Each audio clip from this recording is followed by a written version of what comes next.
Olá pessoal, boa noite. Já faz um tempo que não falo de teoria dos números aqui no canal, né? Então resolvi iniciar aqui essa série de vídeos a respeito dos números primos, né? É o conteúdo que nós estamos abordando aí nesse semestre. Então, como tudo, né? Não pode ser diferente. Vamos começar pela definição, né? Aqui eu pretendo seguir o material que vou disponibilizar aí para vocês. Já está lá no Classroom, vou ver se consigo colocar o link aqui no vídeo, né? E nesse material a gente começa falando sobre a decomposição de números compostos em seus fatores primos, né? Então, primeiramente, para fazer isso, a gente define o que é um número primo, né? Então, aqui nesse livro vamos adotar a seguinte definição. Vamos dizer que dizemos que o número inteiro positivo P, né, é primo quando possui exatamente 4 divisores, né? Então, há algumas coisas a se observar nesse enunciado. Primeiro, a gente está falando de números positivos, né? E também estamos falando de números inteiros. Então, a primalidade de um número está restrita ao conjunto dos inteiros, ok? E mais especificamente ainda aos inteiros positivos. Então, o fato dessa definição englobar apenas os inteiros positivos é para não complicar ainda mais a fatoração de um número composto em seus termos primos, né? Se a gente possibilitasse que números negativos fossem considerados primos, como por exemplo o -3, o -5 ou o -7, os números compostos teriam uma quantidade bem maior de fatores primos, e o que complicaria bastante a obtenção de resultados que dependem dessa fatoração, né? Então, é uma questão de conveniência nós restringirmos a primalidade apenas aos inteiros positivos, né? E aqui a gente adota essa definição dizendo que há 4 divisores, porque a gente pode entender que os divisores possíveis de um primo podem ser negativos, né? Então, por exemplo, se você tem o número 7, né, que é primo, quais são os seus divisores? Você tem o 1, o 7, o -1 e o -7, né? Então, a gente admite que os divisores podem assumir valores negativos, mas, por questão de conveniência, vamos admitir que os negativos em si não são fatores primos, não são números primos propriamente ditos, ok? Então, com essa definição, a gente pode seguir adiante e falar aqui, por exemplo, do nosso primeiro resultado que a gente pode tirar disso, né? Aqui é uma proposição,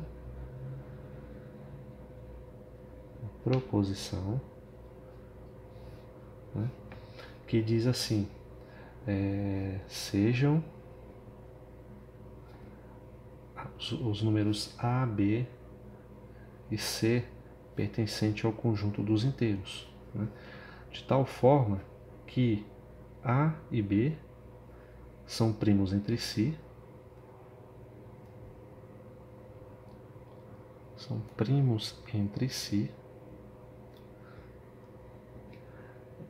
Então, se isso é verdade, eu posso dizer que se A divide B vezes C, então A vai dividir o número C, né?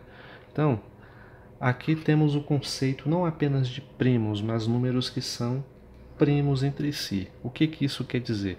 São números que não têm divisores em comum entre si, além desses 4 números dessas 4 possibilidades que eu listei no exemplo acima. Então, ó, por exemplo, aqui números primos entre si. A gente pode pegar, digamos, o 9 e o 8, né? 9 e o 8. O 9 é primo? Não. O 8 é primo? Também não, pois ele é par, né? Mas ambos são primos entre si, né? Pois o único fator que eles dividem em comum, né, seus fatores podem dividir, é o 1. Né? Então, 1 ou menos 1, né? Você pode considerar essa possibilidade. Então, assim, aprimorando essa definição de primo entre si, a gente pode dizer que dois números são primos entre si quando são divisíveis. Não são divisíveis, quando seus divisores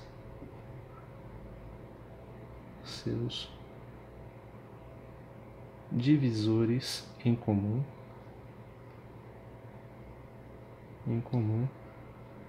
são 1 e menos 1, ok?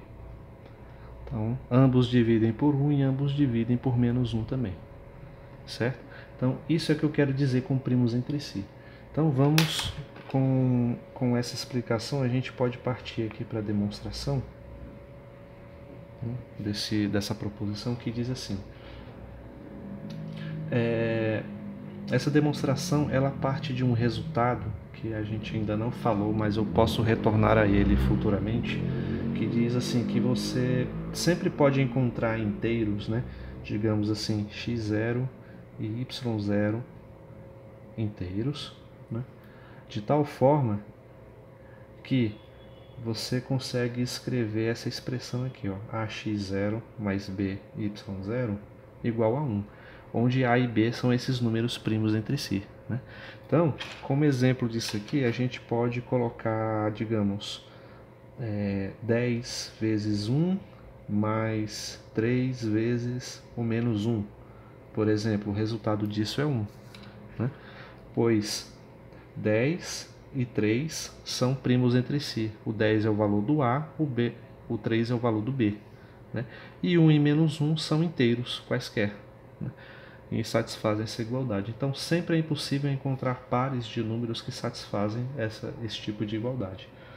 Assim, explicando melhor esse ponto, a gente pode partir dessa equação aqui, né, e multiplicar ela por c, por um novo inteiro c, dos dois lados da equação. Aí o que eu obtenho vai ser o quê? Vai ser o ACX0 mais BCY0 igual a C vezes 1, que é C.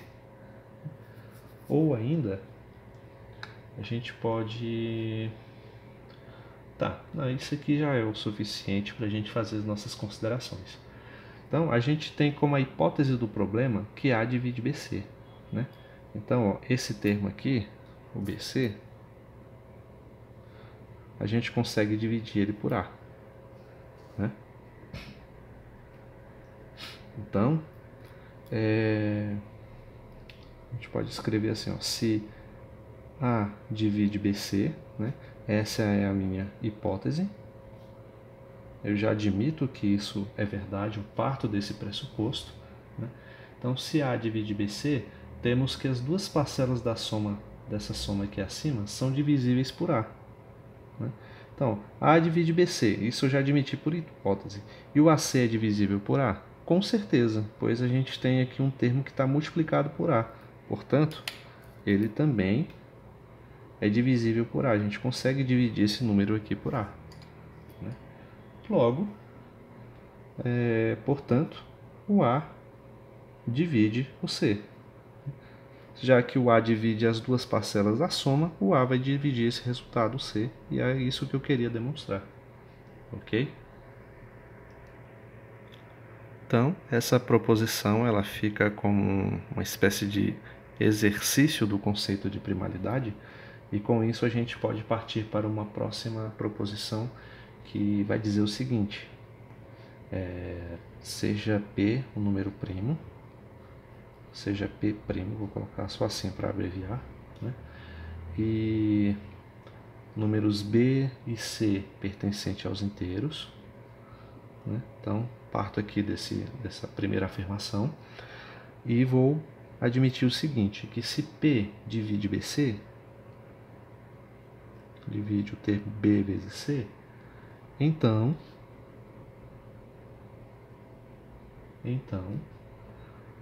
o P vai dividir B, P divide B, ou P divide C. Das duas, uma, né? Então, a demonstração dessa aqui também é bem simples. Vamos discutir aqui esse resultado. Então, ó, se P divide B, não há o que demonstrar, né? Então, vamos escrever isso. Ó. Se P divide B, não há o que demonstrar.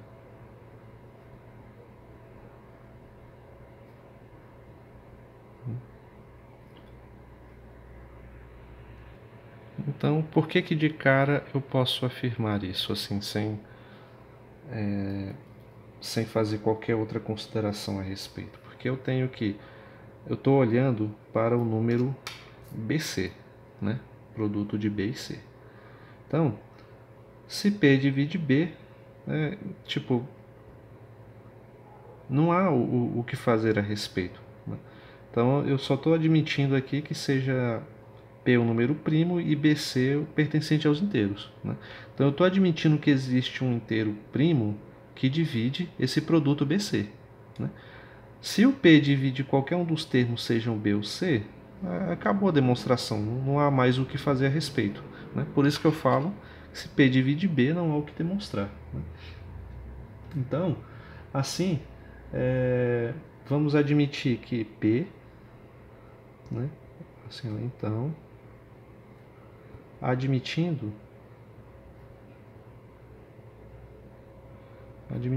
que o P não divide B, né, nós precisamos então mostrar que o P vai dividir o C. É um ou outro, né? Então, nesse caso, o que a gente pode observar? Por P ser primo, o P e B serão primos entre si, né? Já que ele não divide o B, certo? Então, aplicando a proposição acima, aquilo que a gente admitiu ser válido, que P divide BC, né? Se P divide BC e P não divide B, então é óbvio que P divide C. Ele tem que dividir um desses números, né? Senão, esse produto aqui não é divisível por esse número primo, né? Então, portanto, P divide C e não há mais o que considerar a respeito, né? Então, assim, é um resultado bem direto. Ele basicamente nos informa o seguinte, que se eu tenho um produto de números que é divisível por um número primo que seja, um dos fatores tem que ser divisível por esse primo. A gente pode até fazer um exemplo, né, desse resultado assim. Vamos pegar, por exemplo, o número inteiro 15, né? A gente sabe que 15 é formado pelo produto dos primos 3 e 5, né? Então, se há algum número primo que divide o 15, esse número tem que ser o 3 ou o 5. Não há o que fazer a respeito. Quer outro exemplo? A gente pode pegar aqui pegar um número um pouco maior. Vamos ver. Pega o 28, né? O 28, a gente sabe que é 4 vezes 7, mais 4 é 2 vezes 2 vezes 7, né? Então, qual o número primo que pode dividir o 28? Ou 2 ou 7, né? Por quê? Porque para ser divisível, esse primo P tem que dividir pelo menos um dos fatores que compõem a fatoração desse número, certo? Então esse resultado só nos informa e nos garante esse princípio. Há ainda um resultado que é uma extensão do resultado que acabamos de enunciar, que diz assim: se você tem um número inteiro composto pelo produto de vários números primos, né? Então, se esse inteiro ele é divisível por um número primo, então um desses fatores tem que ser divisível pelo primo, né? Então, assim, é uma mera extensão desse resultado que a gente acabou de mostrar. Ele pode ser mostrado por indução e a demonstração está bem clara lá naquele material. Vou deixar para que vocês deem uma lida, certo? Então, assim, o nosso próximo resultado que a gente pode trabalhar aqui Vamos ver. Diz assim, ó, é uma observação. Vou colocar só obs.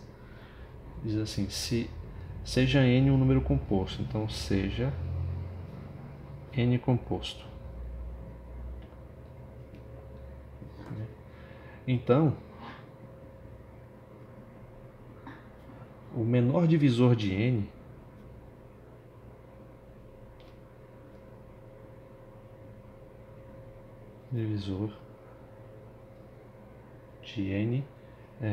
que é maior do que 1,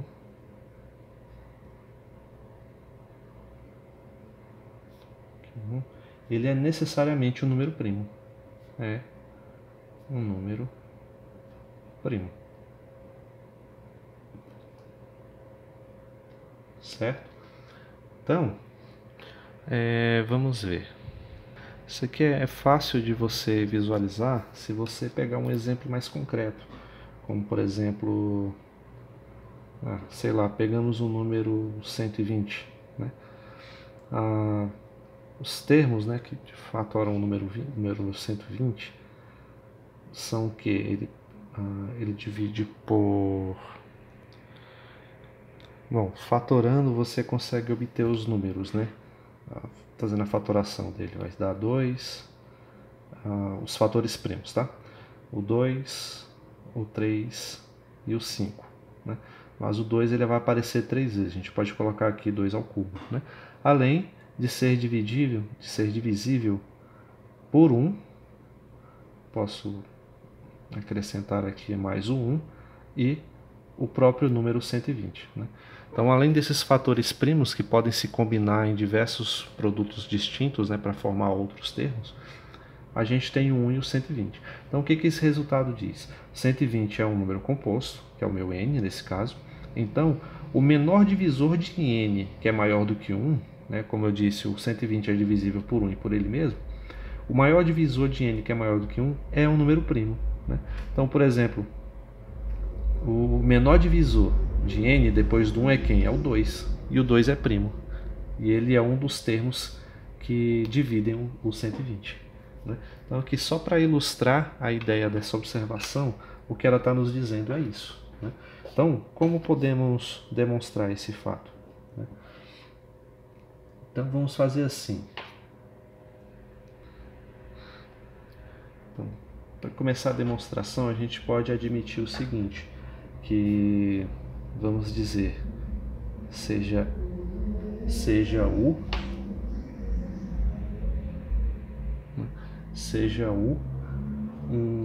menor divisor de n, seja o número u aqui, o menor divisor de n.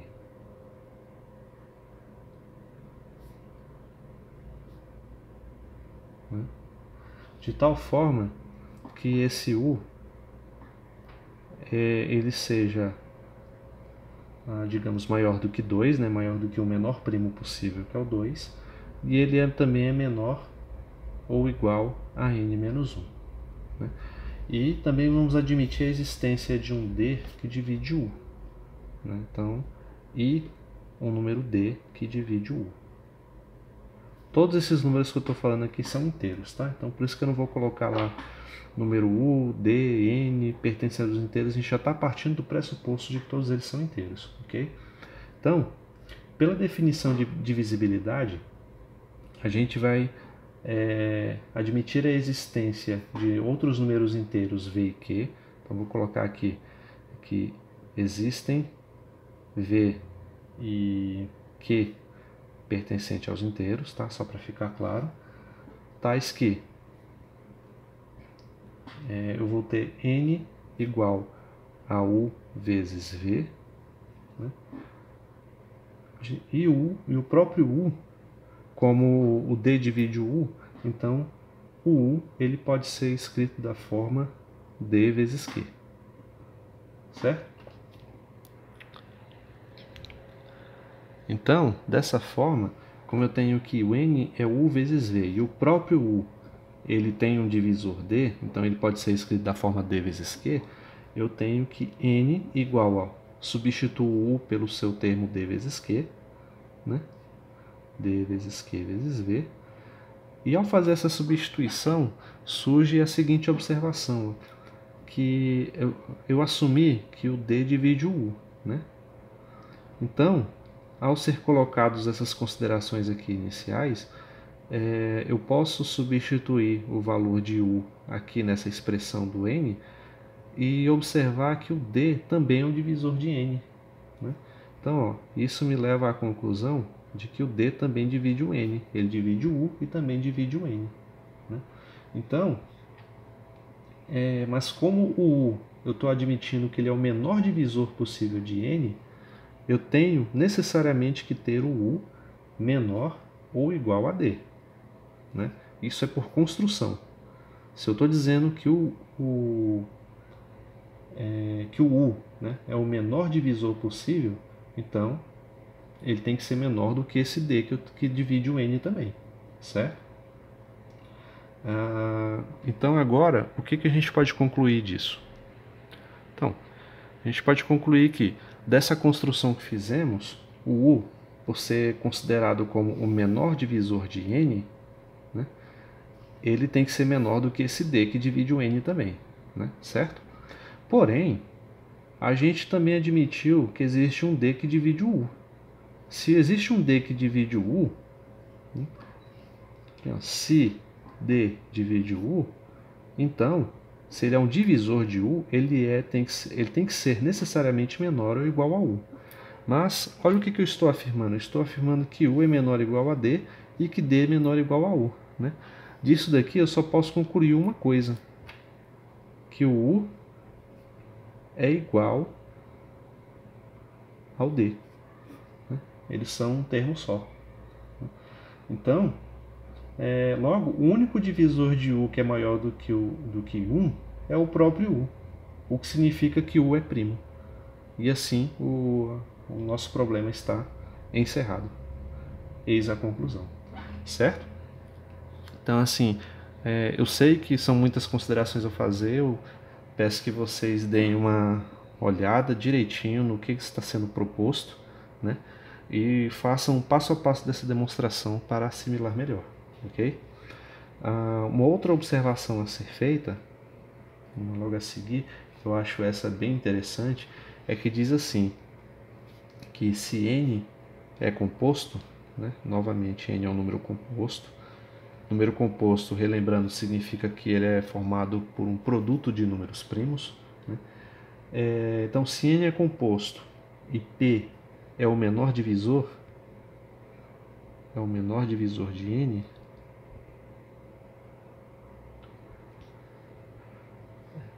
mas não apenas o menor divisor de N, é o menor divisor primo, né? Que é o que nos interessa. De N. Então, vou colocar aqui a setinha, então, P é menor ou igual a raiz quadrada de N, né? Então, esse resultado ele é bem interessante no sentido de a gente descobrir fatores primos, né, que dividem um certo número. Então o que há de interessante nisso? Por exemplo, se a gente quiser descobrir, né, se o número 127, se ele é primo, a gente não precisa tentar descobrir todos os primos, né, que existem entre 1 e 127 para poder testar um a um na divisão e ver se realmente funciona, né, para ver se ele tem algum fator primo.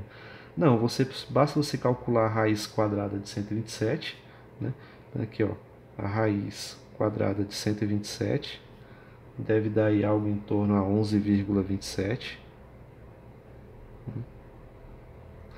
Aí, para a gente descobrir, em vez de tentar descobrir todos os números de 1 a 127, basta tentar dividir ele pelos números primos que existem entre 2 e 11. Né? Se não funcionar para nenhum deles, é porque o 127 é primo. Então, assim, é uma observação que nos poupa bastante trabalho na hora de descobrir se um determinado número é ou não primo. Então, A demonstração desse fato é bem interessante e simples ao mesmo tempo, que diz assim: então, P é um divisor de N, né? Eu estou admitindo aqui, ó, que P é o menor divisor primo de N. Logo, por hipótese, eu tenho que P divide N. Logo, o número N pode ser escrito como P vezes Q. Né? Um outro número qualquer que multiplicado por P resulta no N. Então, como P é um divisor de N, existe um inteiro que satisfaz essa igualdade e, por sua vez, também é um divisor de N. Então, disso daqui eu posso concluir que o próprio Q ele é um número da forma N sobre P. Certo? E mais, como P é um divisor de N, o P necessariamente tem que ser menor do que Q. Porque a gente está afirmando que P é o menor divisor de N, né? Então aqui, quando eu coloco N escrito como P vezes Q, tanto o P quanto o Q são divisores de N, mas P é o menor deles. Então P é menor ou igual a Q, no caso dos dois serem o mesmo número, certo? Então, dessas duas observações aqui, ó, a gente vai tirar o seguinte. Então, desses dois fatos, podemos concluir o quê? Que, vamos ver, a gente tem que Q da forma N sobre P, certo? Então, como P é menor ou igual a Q, né, e o Q é igual a N sobre P, então eu vou ter que P é menor ou igual a N sobre P. Né? Passando o P multiplicando para o outro lado, eu vou ter que P ao quadrado é menor ou igual a N. Raiz quadrada, né, de ambos os lados, eu vou ter então que P é menor ou igual a raiz de N, o que demonstra o nosso resultado, certo? Então, essa observação, como já mostrei um exemplo de aplicação, pode ser expressa simplesmente dessa forma. O próximo resultado que vamos discutir, ele é em decorrência do teorema fundamental, né? Trata a respeito aí dos fatores primos que compõem um número composto. E ele nos fala do seguinte, que, por exemplo, tem um exemplo claro que aparece aí no material que eu disponibilizei para vocês, diz o seguinte, que quando você decompõe o número 349.272, quando você decompõe ele em fatores primos, você acha a seguinte decomposição, 2 ao cubo, 3 à quarta, 7 ao quadrado e 11. Né? Então a gente vê que o fator primo 2 aparece 3 vezes, o 3 aparece 4 vezes, o 7 aparece 2 vezes e o 11 aparece uma vez apenas. Né? Então essa situação é um caso típico. Né?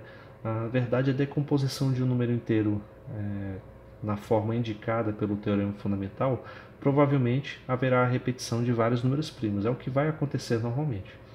Nesse caso, é conveniente a gente seguir a ideia sugerida, né, desse exemplo.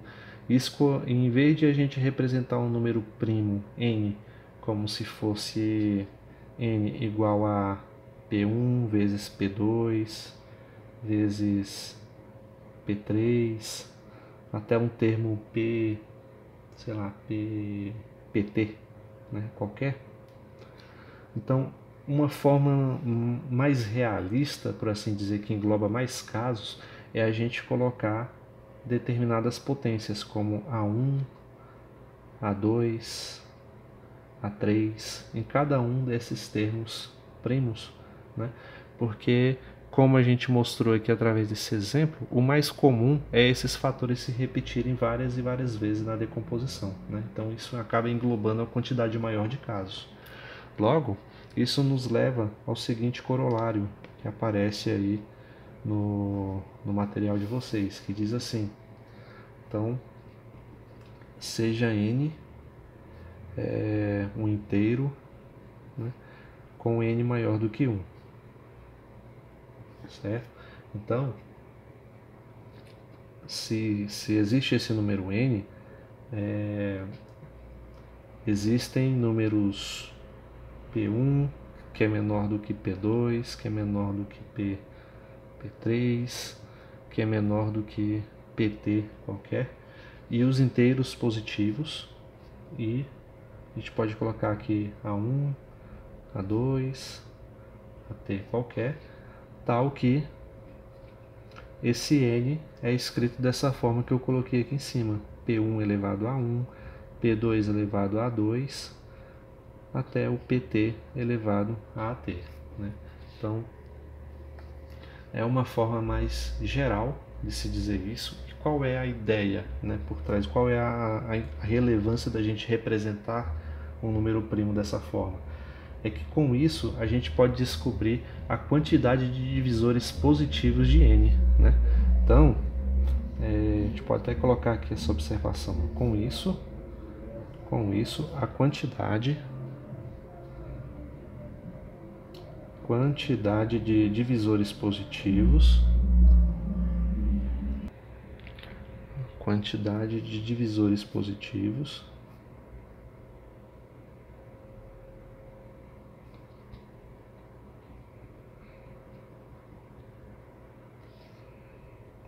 de n, a gente vai representar aqui por tal de n, tá?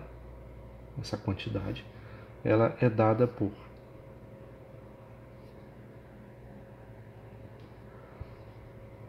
tal de n igual a, vai ser a primeira potência somado com 1, né, o primeiro valor aqui do expoente somado com 1, multiplicado pelo segundo valor do expoente somado com 1, A2 somado com 1, multiplicado por quantos expoentes for, né, sempre somado com 1.